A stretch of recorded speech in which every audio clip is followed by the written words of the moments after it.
오늘은 신명기 21장 22절에서 23절 말씀입니다. 사람이 만일 죽을 죄를 범함으로 내가 그를 죽여 나무 위에 달거든 그 시체를 나무 위에 밤새도록 두지 말고 그날에 장사하여 내 하나님 여호와께서 내게 기업으로 주시는 땅을 더럽히지 말라. 나무에 달린 자는 하나님께 저주를 받았음이니라. 아멘. 네, 오늘 본문에는 적어도 5개 이상의 율법이 나옵니다.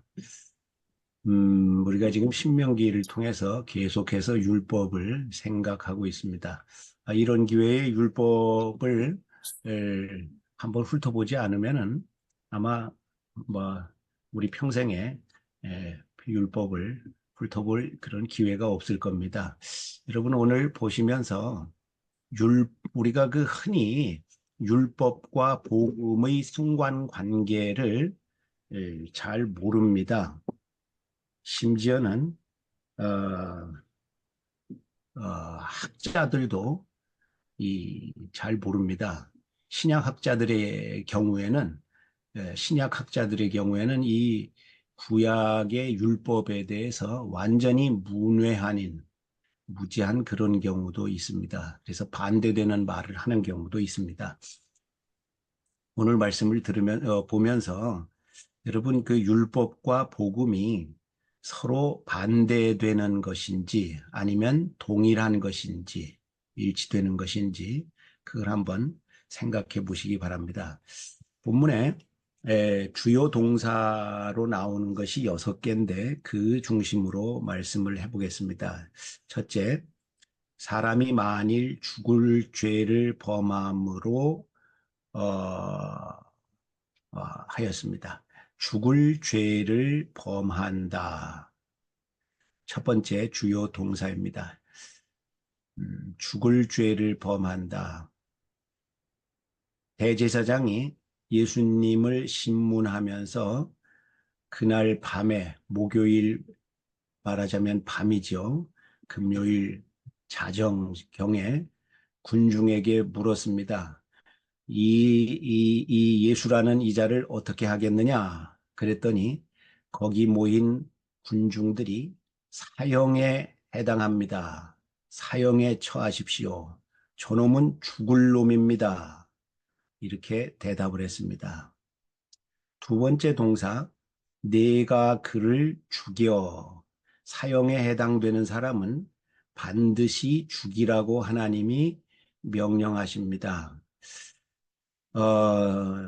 반드시 그를 죽여라.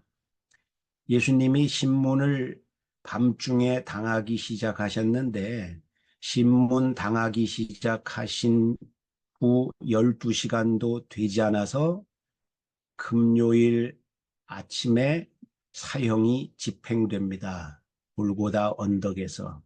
당일 오전에 바로 사형이 집행되죠. 이런 일은 없는 겁니다. 이런 일은 있어서는 안 되는 겁니다. 이건 완전히 불법입니다.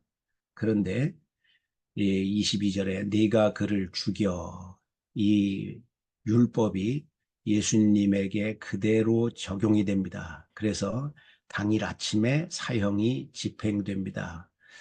22절 끝에 보면 죽을 죄를 범함으로 사형이 집행된 사람은 집행된 뒤에 나무 위에 달라고 율법이 명령합니다. 나무 위에 달아라. 빌라도가 예수님을 신문할 때에 물었습니다. 이 사람을 어떻게 하면 좋겠느냐? 너희가 사형에 해당한다고 자꾸 그러는데 나는 이 사형에 해당된다고 보이지 않는다. 이 사람 석방시키면 좋겠다. 그랬더니 거기에 모인 종교 지도자들과 군중 전체가 십자가에 못 박게 하소서. 십자가에 못 박아야 됩니다. 저런 놈은 십자가에 못 박아야 됩니다. 이렇게 이구동성으로 말했습니다.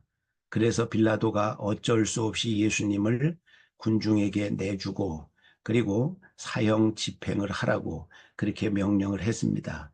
그런데 로마 시대에 그 사형 집행하는 방식이 굉장히 다양하고 끔찍했습니다.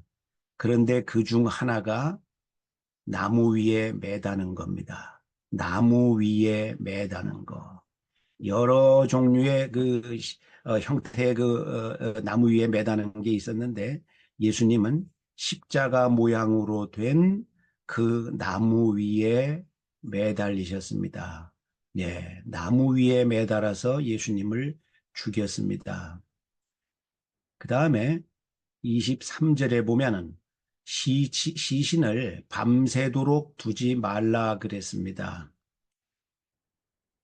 왜냐하면 다음 날이 이 이스라엘 사람들 개념에서는 밤이 새날의 시작이거든요.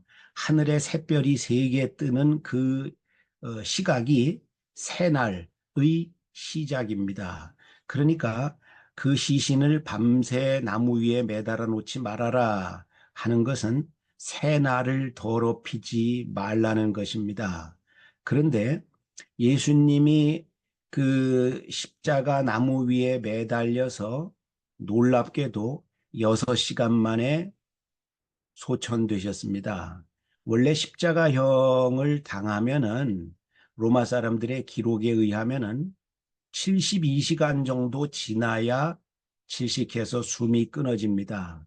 숨이 질식되고 그 매달려 있으니까 숨을 쉬기가 힘들잖아요. 자꾸 처지니까 질식되고 피와 물은 다 빠져나가고 이렇게 해가지고 사람이 보통 72시간을 가는 건데 유대인들이 다음 날이 유월절을 낀 안식일이거든요. 이 사람들 절기에서는 유월절을 낀 안식일은 큰 절기입니다. 큰 안식일입니다. 보통 안식일이 아닙니다. 그래서 이 새날을 더럽히면 안 됩니다. 그래서 당장 치워주세요. 저거 당장 치워주세요. 우리가 율법을 지켜야 되겠습니다. 하나님 명령을 지켜야 되겠습니다. 큰 안식일을 더럽히면 안 됩니다. 지금 샛별 세 개 떠오르면은 새날 큰 안식일이 시작되는데 샛별 세 개 떠오르기 전에 밤이 시작되기 전에 치워주세요. 그래가지고 예수님의 죽음이 운명한 지 3시간도 되기 전에 급히 치워졌습니다. 나무에서 내려졌죠. 그 다음에 23절에 보면 그날에 장사하라. 이것도 율법입니다. 613계명에 들어갑니다. 그날에 장사하라. 당일에 장사해라. 그래서 예수님의 시신은 부자인 아리마대 요셉의 무덤에 다음 날이 되기 전에 그날 밤이 되기 전에 샛별이 떠오르기 전에 그 아리마대 요셉의 새 무덤에 장사되셨습니다. 그 다음에 23절 가운데쯤 보면 하나님께서 내게 주시는 땅을 더럽히지 말아라.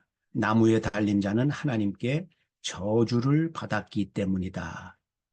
더럽히지 마라. 땅을 더럽히지 말라는 동사가 나옵니다. 왜냐하면 그 나무에 달린 그러한 사형당한 사람은 하나님께 저주받은 저주 덩어리이기 때문이다 그랬습니다. 예수님도 하나님께 저주를 받으셨습니다. 예. 예수님이 운명하실 때 하나님께 저주를 받으셨어요. 그래서 예수님이 운명하기 직전에 그렇게 부르짖었잖아요. 나의 하나님, 나의 하나님, 어찌하여 나를 버리십니까? 어찌하여 나를 버리십니까? 왜 버리셨습니까?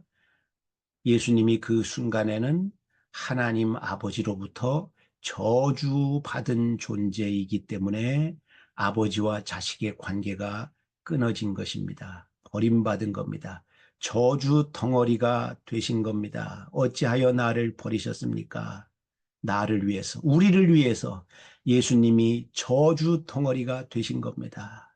예수님이 정죄를 당하시고 사형을 당해야 될 자로 정죄를 당하시고 그리고 사형을 당하시고 저주 덩어리가 돼서 나무 위에 높이 달리신 겁니다. 그리고 그 죽음조차도 당장 그날 당장 새날이 되기 전에 무덤에 묻혀서 그 땅을 더럽히면 안 된다. 저런 더러운 저주 덩어리는 왜 그렇게 저주 덩어리가 되셨습니까? 왜 버림을 받으셨습니까? 버림받아야 할 나를 대신하여서 저주 덩어리가 될 나를 대신하셔서 사형당해야 할 나를 대신하셔서 사형당하시고 버림받으시고 저주 덩어리가 되신 겁니다. 그래서 여러분과 저는 더 이상 저주 덩어리가 아니고 하나님의 사랑 덩어리, 정결 덩어리, 의 덩어리가 됐습니다. 여러분과 저는 더 이상 사형받을 존재가 아니고 하나님의 생명을 지닌 존재가 되었습니다. 여러분과 저는 치욕거리와 더러움거리가 아니고 하나님의 노랫거리가 되었습니다. 하나님의 노래 제목이 되었습니다. 얼마나 감사한 일입니까? 율법은 곧 복음입니다. 기도하겠습니다. 하나님 우리 아버지, 예수 그리스도를 버리심으로 우리를 거두어주심을 감사드립니다. 예수 그리스도를 죽이심으로 우리에게 아버지의 생명을 회복시켜 주심을 감사드립니다. 예수 그리스도를 저주 덩어리로 만드심으로 우리를 아버지의 정결 덩어리, 의 덩어리 노래 제목으로 삼아주심을 감사드립니다. 우리 예수님을 감사하며 우리 하나님의 노래거리로 생명 덩어리로 그렇게 오늘을 살아갈 수 있도록 격려하여 주옵소서. 예수님 이름으로 기도하옵나이다. 아멘. 아멘.